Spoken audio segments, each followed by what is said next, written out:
Well, good morning. Welcome back to Professor's Randomness.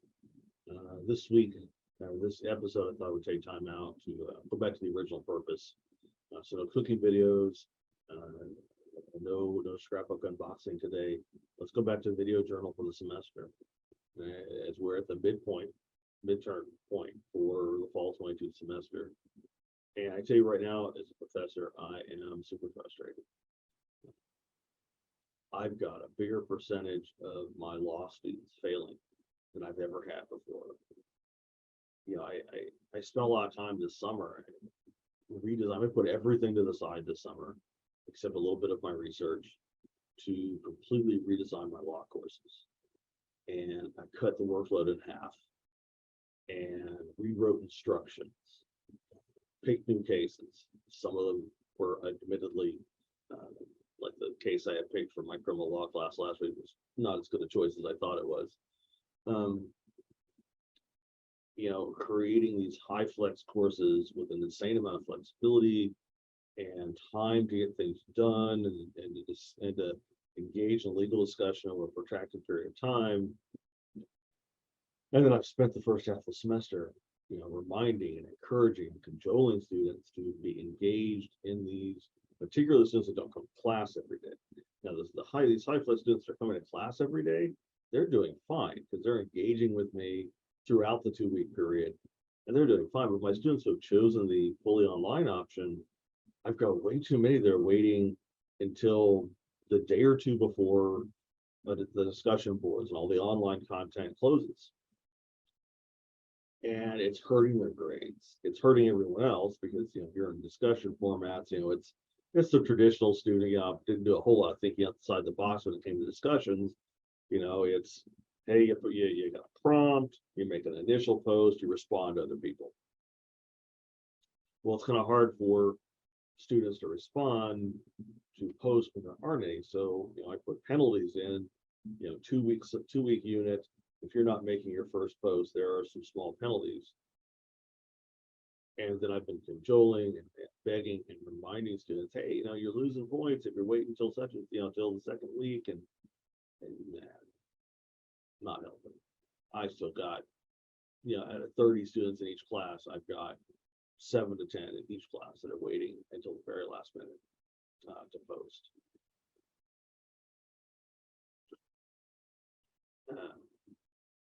And the grades are showing. I mean, I've got 20 to 30% of the students in all 3 of my law courses that are failing at this point in the semester. I had 4 drop out of criminal law yesterday after I notified them that, hey, if you don't have this many points so far, you're not going to pass the course. And it's all down to not doing work, not turning case briefs. I redesigned this course over the summer, totally with the thought of not making the course easier, but making it more accessible and giving students more time to absorb this, for what's for them fairly difficult material. Included a lot of ways that they could get help and earn points towards their grade just for asking for help and for helping each other. And I don't understand why it's killing me. I looked at my grade book yesterday when I finished grading. Of course, I spent the entire day grading, other than the hour and a half I spent teaching my stats class, which, I love my stats students. They're great. They really, most of them hate the class, but they're just so much hanging in there, and they're doing wonderfully. Of course, they learned test of proportion yesterday. They're learning t-test tomorrow. Starting to see the glassy, deer in the headlights look in a couple of them, but they're actually catching on. They're doing a good job. Shout out to my basically data analysis course. Those kids are hanging on, and they're coming in and asking for help, and they're doing a great job. And I've got criminal law and procedure students that are like that. They're like coming to my office regularly. Hey, I didn't understand that's the case brief, and they're doing all the things they need to get the points, and I love it to death. The students are actually coming to class. We're having a good time in class. So it's my online students I'm worrying about. Um, I think that I overdid it on the accessibility thing because I've got too many students that I say, hey, you got two, just because you got, I want to tell them, just because you got 2 weeks to work on this doesn't mean you wait until the last couple of days of that 2 weeks. You need to participating, throughout the week. And I kind of explained to them SAC's requirements for contact hours and how this is supposed to work. And here's, you should be dedicating this many hours each week to this course, not trying to cram it all in. And I'm frustrated. At the same time, I re-entered social media, at least tip my toe in it when I started this channel so I could try to increase my viewership. I don't know why I did this, but tried to increase my viewership by rejoining Twitter. And so now I've got all these academic friends or folks that are on Twitter that I follow. And I'm reading them and their awards and their publications. And, I got into a discussion with an old friend who's teaching in Australia now yesterday. Kind of expressing my frustrations, which, when I do that, I come across as probably the meanest old curmudgeon professor ever. And I'm reading her feedback to me, which I agree with most of it. And I read these folks and their teaching ideas, and I'm like, man, I suck at this. So by the time I got home yesterday, I'm like, I'm the worst professor ever. My students are failing. I'm super frustrated. I don't know what to do at this point. I've been doing this for 15 years. Since my early days as a doctoral teaching fellow at Sam Houston, to my years teaching at East Texas Baptist, and the last 6-7 years are teaching SFA. I've been teaching college students for 15 years. And I don't know, this is the longest I've ever done anything. I mean, this is my third profession. I mean, I had an Air Force, ruined that career. I spent some time in juvenile corrections, enjoyed the hell out of that until I became an administrator. Which is a horrible mistake. I should never have become an administrator. Really soured me towards the career field, though I realize now, had I continued doing that, if I wasn't just retired at home living the life, I would probably be a superintendent with my own facility by now. Probably would have been a superintendent with my own facility for the last 5-10 years, or a regional director or something like that. But I just couldn't do that. I got old begging people to come to work and then begging people to do the damn jobs when they got there. And now I'm like that as a professor, like being tired of trying to beg students to come to class and then begging them to do their work. And days like this or days like yesterday, I'm really tempted. It's like, you know what, screw this. I'm just going to install all multiple choice tests and back off because I know I'm not going to do it because, our reputation, our CJ program's reputation is built on how well our law and procedure classes prepare future police officers for police academy and to be good police officers who understand the rights of citizens. So I can't afford to back off. But at the same time, I'm so tired of fighting with these kids metaphorically to get them to do it. This generation of college students, I'd like to say, I was about to say this generation of college students is so different than the way I was. Like, no, maybe not. But they do feel different than they did 15 years ago. 15 years ago, I told my students, hey, write me a 10-page paper. Make it an APA format. That's all the instruction I had to get. Give them some direction on a topic and go have at it. And then over the years, I ended up, my instructions for writing a literature review turned into a 15, 20-page document and the 25, 30-page document. And now I have practically written my own textbook on writing lit reviews. In fact, the professor here that teaches the professional writing class uses it. And over the next summer, I'm probably going to expand it and turn it into my own research methods book. It's crazy that my instructions have gone from 2 sentences to 30 pages, and yet nothing. So I don't know. It's my frustration. Now let's not forget the good students. Students that are coming to class do a fantastic job. Um, Among those that don't come to class, I've got this great student in my criminal law course that, I mean, he consistently, even when this student has completed all of his work for the unit, will continue to participate in discussions and even form groups.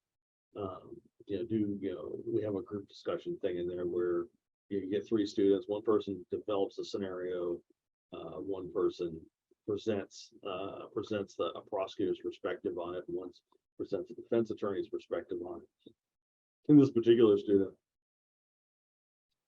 a couple of times this semester, it's like, I still got, he asked me, he says, I got all my points I need. Is it okay if I still, participate in these group discussions to help out my classmates? I'm like, absolutely, yes. If I could have 10 more students, just like, it'd be great. And some of them, good news is some of the students that are really trying in the law courses, they're learning how to use those group discussions to get those application points real quick. They figured out how to game the system. Some of them have figured out how to game the system a little, which I'm not going to do anything about because they're still participating, contributing, even though they're sucking up their points really quick this way. That's pretty smart of them, actually. Let's see. There's that. The research method students, I'm a little worried for them. I got a handful that are doing a good job because they're helping. I've got one, bless his heart. I had an idea of what I want to do for research studying high flex course modalities and how students make choices for how they absorb the content. I threw that out there at the beginning of the semester, my research method students. I have a student who's going his research proposal. He's trying to build a research proposal around that idea. And if his research proposal is good enough, or he's willing to do the work to make it good enough, when I do the research and attempt to publish, I'll put his name on it because he's going to do a lot of the work. Teaching a 5.5 as I am, it's the only way I'm going to have time for research.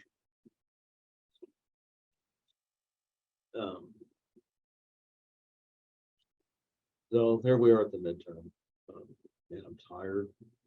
I read a post on the Twitter the other day about self-care, and I'm like, that's awful easy for you to say. You try self-care and taking care of your spirit when you're teaching 5 classes. Because of the rebuild of my courses over the summer, 3 of them are almost new preps.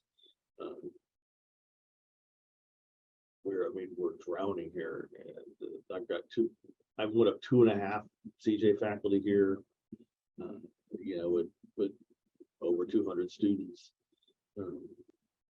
We don't have enough faculty here to consistently teach electives, and the dean has told us we're not replacing the faculty line we lost during COVID, and so it's going to be the 2.5 of us for the foreseeable future, which means here I am. I got a contract that says 4.4. I'm going to be teaching a 5.5, but I can't need the money anyway. I'm like, if you take my overloads away, I might not be able to afford my wife's scrapbooking toys anymore. That would be bad. Oh well. Hey, just a shout out. In a couple of weeks, the Southwest Association of Criminal Justice Conference in Austin occurs. So if you're in the area, it's our first conference in 2 years, thanks to COVID. And we would really like your support. Come out, present your research. They've extended these abstract deadlines to October 11th. And then the conference is just a week later. And so if you're needing a conference, present research, or bring your students. I'm taking a bunch. I'm taking a few with me. Forming a quiz bowl team. We actually considered putting a student roundtable together for students talking, and let the students talk about how COVID has affected university life from a student perspective. I don't know if we're going to get to do that because a great number of the students that are going with me are also in my law and procedure courses and are a little board president of my criminal justice association is taking 21 hours. So I don't have all the time to put that together, but I suggested, and they're like, "Oh, that's a really great idea. We don't have time. We have you as a professor, Dr. Day." And but some of their coming, taking a bunch of students to the Angola prison rodeo this weekend. I'll be honest, I've never actually been to a prison rodeo. The closest I've been to a prison rodeo is reading Mitch Roth's book, Convict Cowboys. Great book, by the way. Put in a plug for Dr. Roth. Love his books, and Convict Cowboys is one of my favorites. So I'm finally getting an opportunity to go to a prison rodeo. I'm gonna take students with me. It's why not? I'm amazed I've got as many as I do, willing to get up at 6 in the morning so we can drive all the way to Angola in time to do some shopping before the rodeo starts. We'll see how many actually show up at 6 a.m. Better be all of them if they're watching, because I already bought tickets.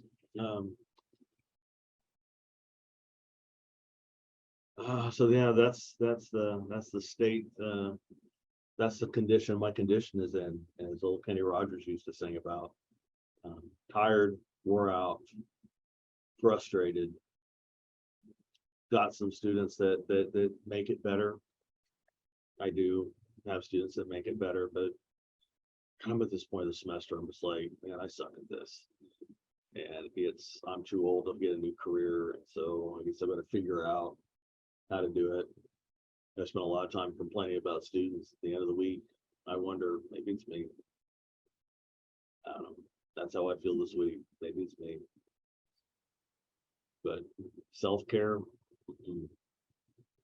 5-5, grading every day. This recording this video is as close to self-care as I get, but to ever put that out, don't take this as a criticism of your post. You're absolutely right. We need to learn to take care of ourselves and monitor our mental health. I just don't have time to do it. And I'm not really willing to take the time, because to do it means I fall behind. So there it is. All right. Hope you all have a much better semester than I am. For one of my students, remember, I've got office hours and email and Zoom office hours. Don't struggle by yourself with this stuff. Come ask for help. You're one of my colleagues out there in criminal justice world. Stay safe and keep doing the excellent things I know that you're doing.